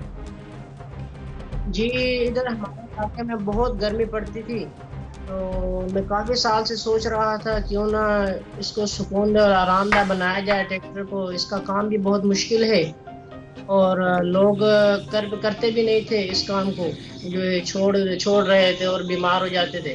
तो मैंने आइडिया लगाया और 1.5 साल से इस पे काम कर रहा था, सोच रहा था, कभी ड्राइंग बनाता था तो कभी इसकी सेटिंग वगैरह। तो अभी मैंने काम किया है और अल्लाह ने कामयाबी दी है, कामयाब हो चुका है, चल रहा है माशाल्लाह। इससे लोग फ़ायदा भी हासिल कर सकते हैं। बिल्कुल सही। अच्छा नोमान, ये भी बताइएगा कि अब जब जो ट्रैक्टर चला रहे हैं, आपने अपनी आसानी तो बना ली इसमें, लेकिन ये भी बताइएगा कि अब गर्मियों में अब जब AC इस्तेमाल करेंगे ट्रैक्टर के अंदर, तो फ्यूल कंजप्शन जो आप उसमें जो भी पेट्रोल डीजल इस्तेमाल कर रहे हैं, डीजल मेरे ख्याल से नॉर्मली ट्रैक्टर में इस्तेमाल होता है, वो ज़्यादा हो जाएगा। तो वो कितना ज़्यादा हो जाएगा, क्या उससे कुछ फ़र्क तो नहीं पड़ेगा बजट पर? नहीं, ये ट्रैक्टर का जो इंजन है वो हार्स पावर के अंदर है, इस वजह से इसके AC चलाने का कोई फर्क नहीं पड़ रहा। हमने ये भी इसका सारा कुछ मालूमात ली, कोई फर्क नहीं पड़ता और बहुत ज़्यादा सहूलत है AC न होने की वजह से। जरा बताइएगा नोमान, ये तो बड़ी आपने आसानी कर दी, डीजल एक तो ट्रैक्टर है, ऊपर से आप AC भी चला रहे हैं, कोई फर्क नहीं पड़ रहा, मतलब किस तरह ये पॉसिबल हुआ? आपको ये आइडिया, ये मालूम था आपको ऑलरेडी ये बात? ये आइडिया इस तरह आया कि काफी साल से चला रहे थे, तो गर्मी की शिद्दत बहुत ज्यादा है और मट्टी की जो शिद्दत है ना, वो गर्मी से भी ज्यादा तकलीफ दे जी। और कई लोगों को TB की बीमारी इससे पैदा हो गई और दमे की बीमारी और सांस की तकलीफें और जल्द की बीमारी पैदा होना शुरू हो गई काश्तकारों को। फिर आइडिया आया क्यों नहीं, बाहर मुल्क में तो इंसान को सेफ्टी ज्यादा दी जाती है, इधर कोई ख्याल नहीं है ड्राइवर का। हमने कहा क्यों नहीं एसी बंद केबिन लगा के एसी लगा दिया जाए, तो काश्तकार भाई भी फायदा उठाएं और हम भी इसमें फायदा उठा सकें। बिल्कुल। अच्छा, मुझे ये भी बताइएगा नौमान और शहराज, आप दोनों के कितनी कॉस्ट आई थी इसमें, इस पूरे सेटअप को लगाने में, और क्या ये सर्विसेज अब आप बाकी लोगों के लिए भी प्रोवाइड कर रहे हैं कि कोई अपना ट्रैक्टर ले आए और आप उसको वो केबिन लगा के पूरा एसी सिस्टम करके दें?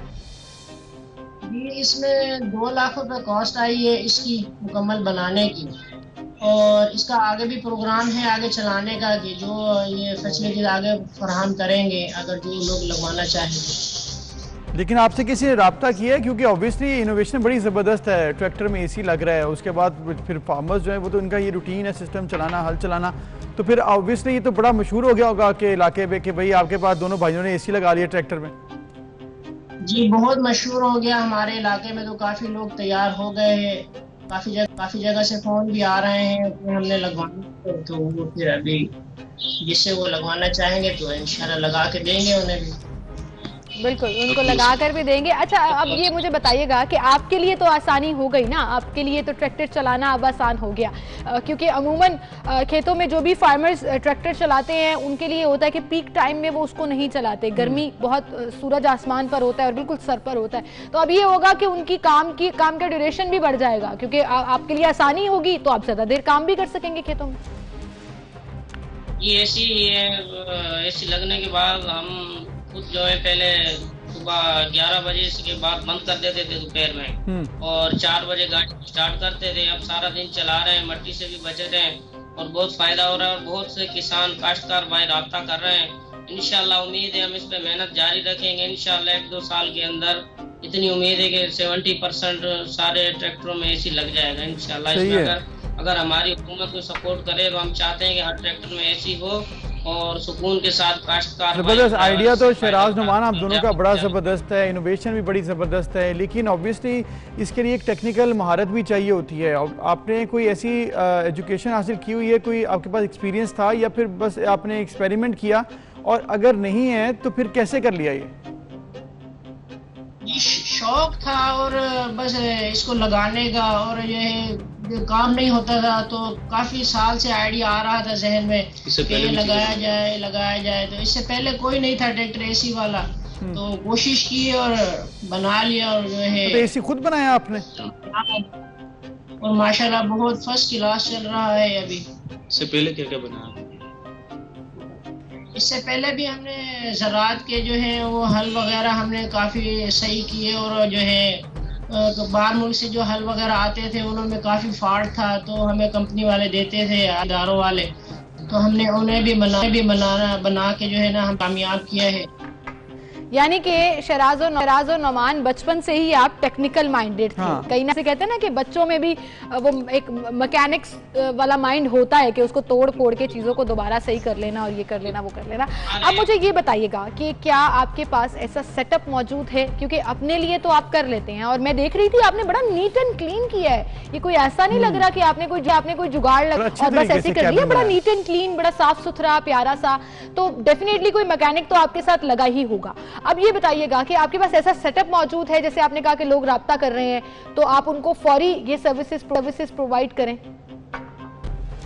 ये हम जो है तकरीबन जो हमारे वालिद साहब भी मैकेनिकल हैं और बड़ा भाई एक है हमसे, हम 3 भाई हैं, तो माशाल्लाह अल्लाह पाक ने उसको बहुत ज़हन दिया, वो भी मैकेनिकल, तो हम भी साथ सीखते रहे, बचपन से देखते आए मैकेनिकल।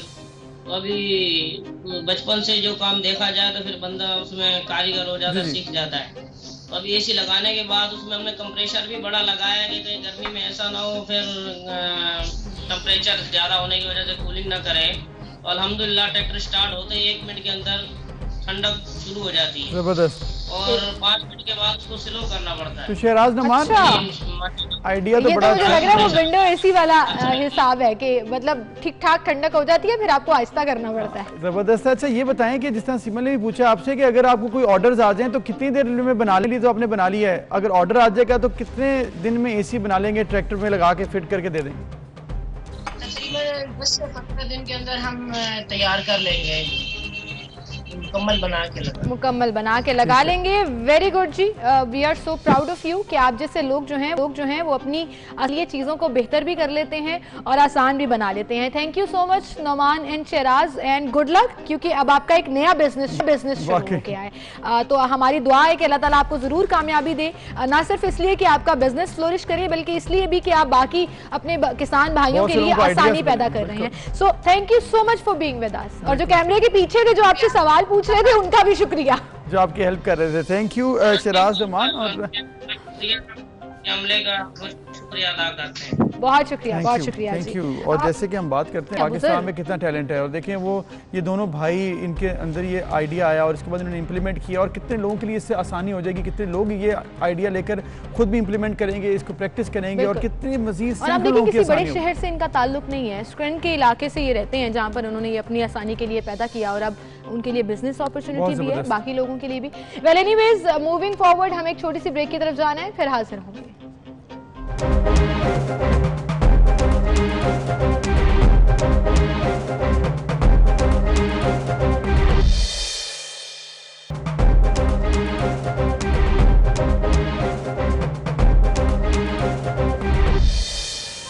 Welcome back. एक बार फिर से आपको खुशामदीद कहेंगे। नाज़रीन, कबूतर परवरी शौक के साथ साथ अब मुनाफा बख्श कारोबार भी बनता जा रहा है। किसी ज़माने में ये सिर्फ शौक के तौर पर उनको एज अ पेट रखा जाता था, लेकिन अब बाकायदा कॉम्पिटिशन्स, टूर्नामेंट्स होते हैं। ख़ास तौर पर अगर हम बात करें उस तरह के कबूतर्स की जो हाई फ्लाई करते हैं, और फिर इसको रखने का जो शौक़ है वो कभी कभी बड़ा कॉम्प्लिकेटेड भी हो जाता है कि उसको किस तरह से, किस माहौल में, किस एनवायरनमेंट में क्या खिला के रखना है। मतलब पूरी एक दुनिया है अलग ही, जिसको बहुत लोग अब इंजॉय कर रहे हैं और इसका शौक रख भी रहे हैं। बिल्कुल। अच्छा, अगर इस पे बात की जाए ना तो अक्सर ये समझा जाता है कि शायद ये सिर्फ अगर आपको कोई काम नहीं है, अब ऐसे लगता है कि शायद कबूतर पालना बड़ा आसान है, तो बस पाल लो, कोई बात नहीं, पैसे हैं आपके पास। लेकिन ये मुग़लों के दौर से ही बड़ा ज़बरदस्त शौक़ समझा जाता था, और उसके बाद जब मुग़ल जहाँ से चले गए तो सिर्फ पाकिस्तान में ये काफ़ी ज़्यादा इसको समझा जाता है एज अ शौक़ भी। अब तो इसको एज अ इसके मुकाबले भी होते हैं इनके। और असल में जो मज़े की बात ये है इसमें कि इतने मज़े की बात यह है कि इस तमाम सिचुएशन में कि अभी इसको इंटरेस्ट के तौर पर मुकाबले हो रहे हैं, इसकी परवाज़ के मुकाबले होते हैं, फिर इसके बाद इनकी कीमत जो है वो भी लाखों में होती है, और बड़े ही ट्रेंड भी होते हैं। Abuzar, there was a time जब ये एक्चुअली पोस्टमैन के तौर पर रोल प्ले करते थे कि इनके ज़रिए ख़त भिजवाए जाते थे, और मीलों का सफ़र तय कर कर ये वो जो चिट इनके साथ बांधी हुई होती थी वो वहाँ पहुँचाते थे। अब अर्तगल अगर कोई देख रहे हैं तो उसमें ये बड़ा फेमस है, और उसमें यही इसी के तौर पर जो है वो मेल सेंड की जाती है, उस वक्त ऐसे भेजी जाती थी।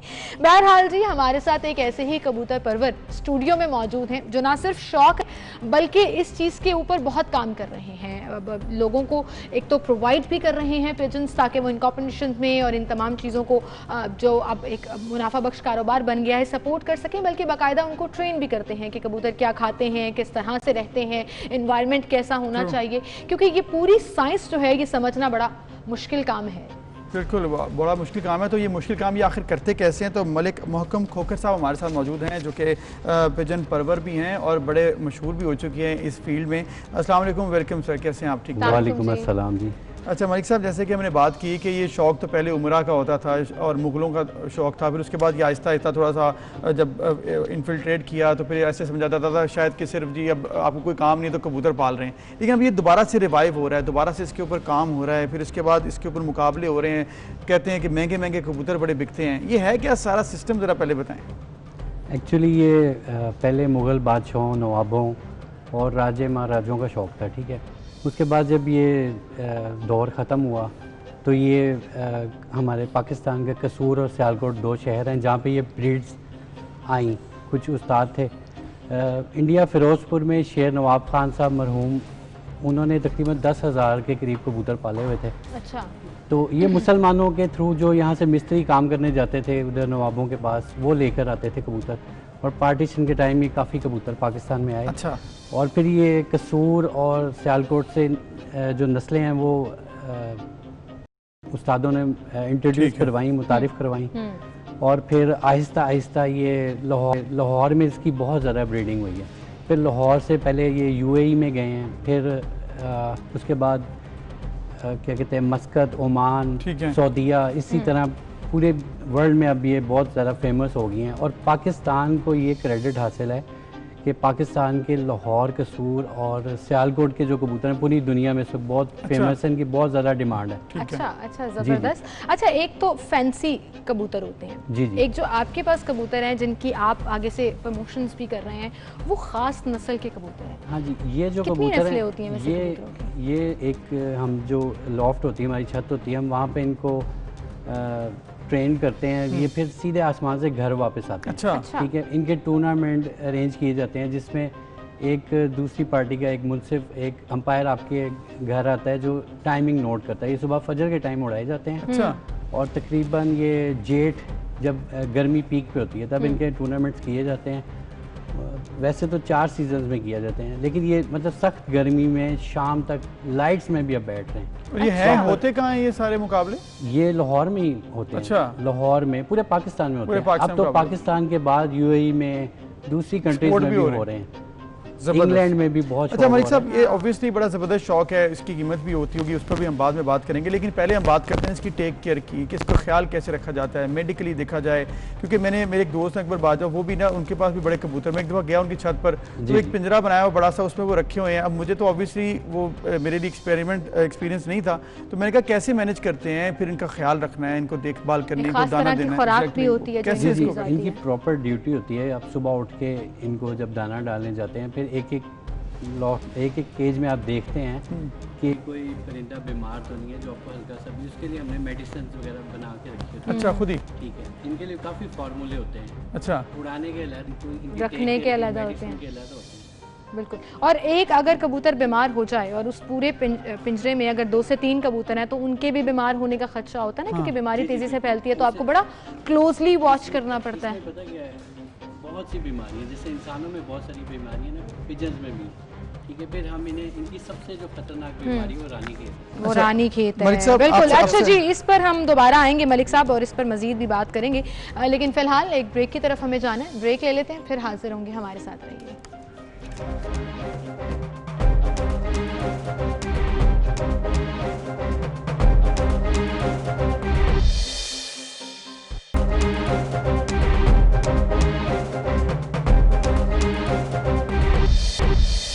वेलकम बैक नाज़रीन। मालूम जैसे कि मलिक मोहकम खोखर साहब हमारे साथ मौजूद हैं और पिजन लवर हैं, तो उनसे हम बात करते हैं कि आखिर ये पिजन पालना ऑब्वियसली बड़ा मुश्किल काम है, तो इस पर हम बात कर रहे थे।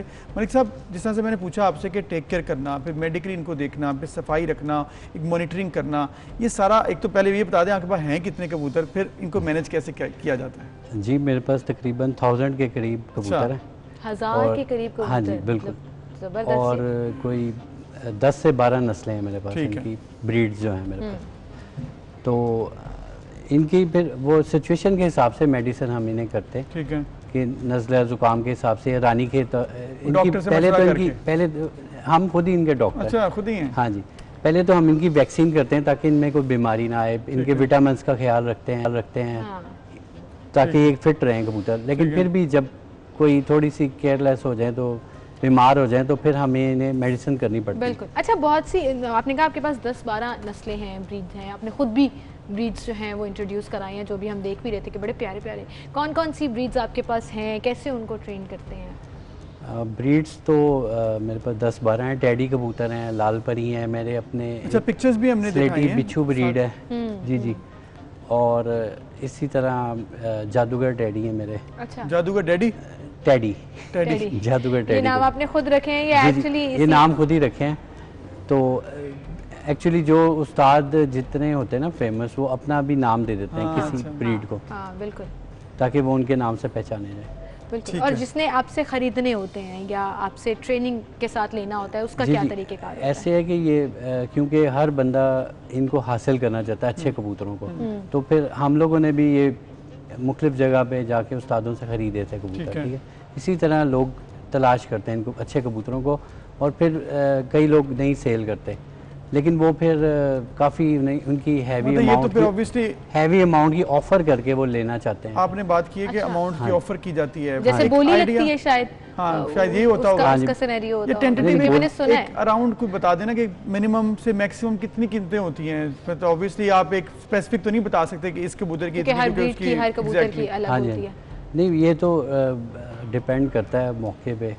ठीक है, लेकिन मिनिमम से मैक्सिमम वैसे सेल हुए हैं, अकेला एक पिजन 5 लाख का भी 5 लाख पिछले दिनों सेल हुआ था। ठीक है, तो इसी तरह काफ़ी महंगे सेल होते थे, क्योंकि उसके बाद फिर अरबी स्पेशल पाकिस्तान आते हैं ये कबूतर मतलब परचेज बेसिकली जिस मामले में अरबी आ जाए ना फिर उसकी रेट वैसे ही बढ़ जाता है। जी जी बिल्कुल, तो यही मसला है मेरा ख्याल इसके साथ भी हुआ। ठीक है, बिल्कुल। तो आप खुद तो उस्ताद हैं ही, लेकिन आपके आगे शागिर्द भी हैं जिनको आप सिखाते भी हैं कि वो भी कबूतर परवर हों और कॉम्पिटिशंस में हिस्सा लें। ये एक्चुअली शौक ऐसा है कि इसमें एक पूरी गाइडलाइन लेनी पड़ती है, आपको पहचान होनी चाहिए, पहचान के लिए आपको किसी की शागिर्दी करनी पड़ती है। और ख़ासकर लाहौर में टूर्नामेंट्स खेलने के लिए, जो हमारे टूर्नामेंट्स होते हैं उनमें हिस्सा लेने के लिए आपकी एक पहचान होनी चाहिए, पहचान, फिर उसकी आप किस पार्टी से बिलोंग करते हैं। मलिक साहब आगे क्या प्लान है? आपने ये भी बताया था कि बुक लिख रहे हैं, बुक में क्या क्या होगा? उससे हम आम जिसको मालूम नहीं है, मतलब मुझे कुछ इसकी डिटेल नहीं पता, मुझे फ़ायदा होगा उसका? जी जी, बुक्स में ये होता है कि एक तो जितनी ब्रीड्स होती हैं उनके मुतालिक पूरी डिटेल से बताया जाता है कि इनकी हिस्ट्री क्या है, ये कैसे वजूद में आए।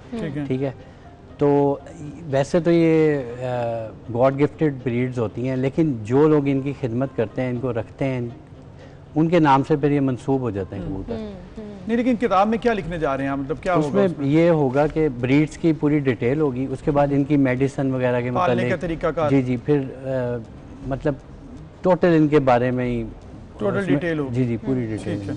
बिल्कुल ठीक। So thank you so much Malik साहब, बड़ा ज़बरदस्त ये एक आपका शौक़ भी है जिसको आप आगे लेकर भी चल रहे हैं और नौजवान नस्ल को मशगला। और अबू सर, जैसे आपने कहा कि उम्रा का मशगला और शौक़ समझा जाता था, मुझे लगता है कि नॉर्मली आम ज़बान में ये कहा जाता था कि ये ऐसे ही वेले लोगों का शुगल में शौक़ है, लेकिन अगर आप अब इसको कारोबार के तौर पर लेकर चल रहे हैं तो आप इससे ना सिर्फ कमाई कर सकते हैं बल्कि अपना शौक़ भी पूरा कर सकते हैं। थैंक यू मलिक साहब, आपने वक्त दिया और उम्मीद करते हैं कि आपका शौक़ इसी तरह आपको मज़ीद जो है तरक्कियाँ भी देगा। और सिमल, जिस तरह से हम अक्सर बात करते हैं कि पाकिस्तान में बड़ा ज़बरदस्त टैलेंट, अब लेकिन अब ये बुक लिख रहे हैं, दैट मीन्स कि अब बुक लिखेंगे कितने लोगों को इससे फ़ायदा होगा। मुझे नहीं मालूम कुछ, तो मुझे इससे हासिल होगा फ़ायदा। शायद मैं भी कभी मैं भी कभी कबूतर पाल रहा हूँ और आप मेरा इंटरव्यू कर रही हूँ कि मेरे पास भी 5000 कबूतर है। वैसे कभी आप रख सकते हैं 5000 कबूतर? मुझे लगता नहीं है, चलो 5 मुझे लगता है ये बड़ा पेशेंस के साथ रहने वाला काम है, बड़ा सुकून के साथ टाइम गुजारने वाला एक एलिमेंट होता है, जहाँ पे आप अगर शौक रखते हैं तो ये क्या है 5000 रखूंगा किसी ना किसी दिन। ठीक है जी। बहाल हो चुकी हैं क्रिकेट की सरगर्मियां और ये सिलसिला जो है वो कंटिन्यू रहेगा इंशाल्लाह। और अभी आपसे इजाजत ले लेते हैं हम, इंशाल्लाह कल सेम टाइम पर फिर से मुलाकात होगी। सब अपना बहुत ख्याल रखिएगा। अल्लाह हाफिज।